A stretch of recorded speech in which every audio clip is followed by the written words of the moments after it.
10 breaking news. And we are covering breaking news right now at 5. Police were trying to find a man suspected of breaking into a home on State Street this afternoon. That home is on the west side of town, not far from Grand and Kansas Expressway. Police say the suspect was found by a man and a woman who live at that home. The woman suffered minor injuries during a fight. Now, the man had a gun, fired warning shots before the suspect ran off. If you have any information about that situation there, call police right away.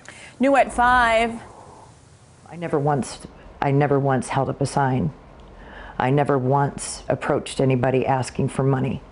Springfield community leaders are bringing more awareness to local homelessness. Color 10's Nija McDonald is here up at 5 tonight to explain the group's efforts. Nija. Well, Jen and David, tonight's event is called Dispelling Myths About Homelessness. Now, Community Partnerships of the Ozarks has invited members from several organizations to participate in a group discussion. Michelle Heathcote of CPO says the goal of tonight's event is to get honest information out to the public about what causes homelessness and the experiences people who are homeless have. Heathcote says there are a lot of myths associated with homelessness. She says people often think someone who is homeless is lazy and should just get a job. However, Heathcote says it's important to remember that no two people share the same story. Well, one of our goals is certainly to raise awareness and to encourage people to treat those individuals experiencing homelessness as people. You know, when you see someone on the street, say hello, be kind to them. And if you are able, think about whether you can give time, whether you can give resources. Our crisis cold weather shelters are always in need of volunteers to stay open through the winter months.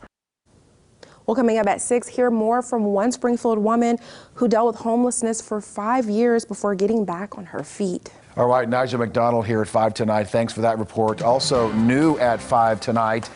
Greene County leaders are backing off from a move that would have taken a stance against concentrated animal feeding operations. You know them as CAFOs. County leaders decided not to put in place a non-binding resolution that would have emphasized local government control. Here's some background on the issue. Lawmakers approved Senate Bill 391. Now, that bill blocks counties from making ordinances stronger than the state on large factory farms. The concern is how large farms could affect water quality in southwest Missouri because of our absorbent landscape. Presiding Commissioner Bob Dixon said passing a resolution would be too risky right now. Currently, under our local ordinances, we could have, with county zoning, we could have CAFOs in 90% of the areas of the county, but that is just not happening. So there is some alarm, and some of that may be justified, particularly with the litigation in Cedar County, but we just don't see that here. You're the one. Bob Dixon says the issue is broader than this county. Water quality is a regional issue. He's waiting now to hear what happens with a current lawsuit over the issue and hopes to work with lawmakers on the matter in the future, and the city is also weighing in on the topic.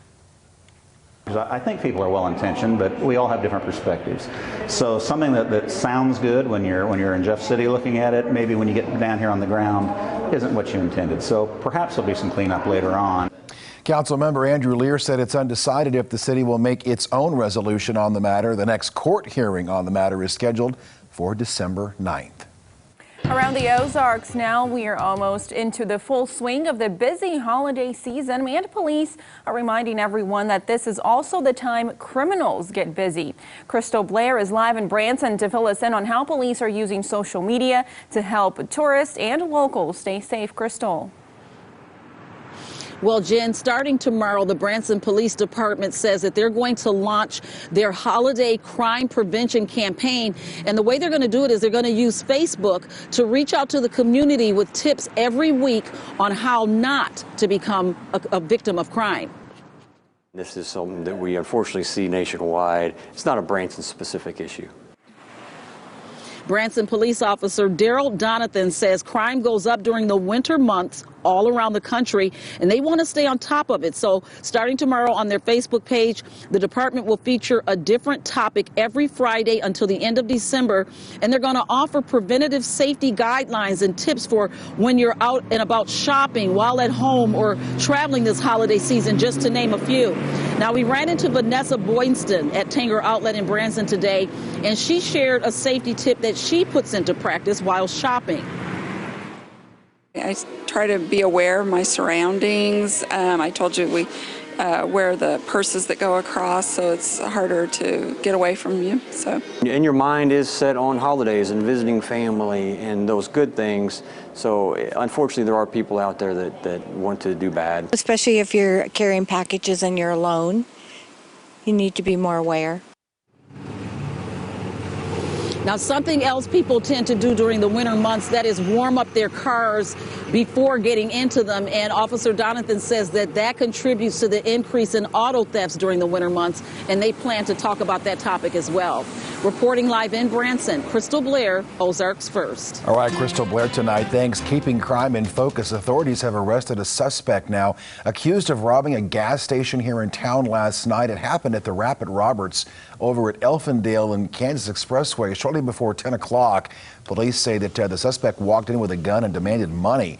Customers were in the store at the time, but no one was hurt. The suspect then fled to the apartment where they live, and after a short chase was taken into custody. No charges have been filed as of yet in that particular case. A conviction was announced today for the man charged with assaulting a Greene County assistant prosecuting attorney. Robert Young is found guilty of first-degree robbery and armed criminal action. The robbery happened back in June of 2018. Young went into the prosecuting attorney's office in the Cox Health North Medical Tower and threatened the attorney with a knife and said, "This is a robbery." The victim handed over her wedding ring and $50 in cash. Young was caught shortly after. His sentencing is set for January 9th. Well, on the way here at 5, lawmakers on both sides of the aisle are working to reduce police suicides.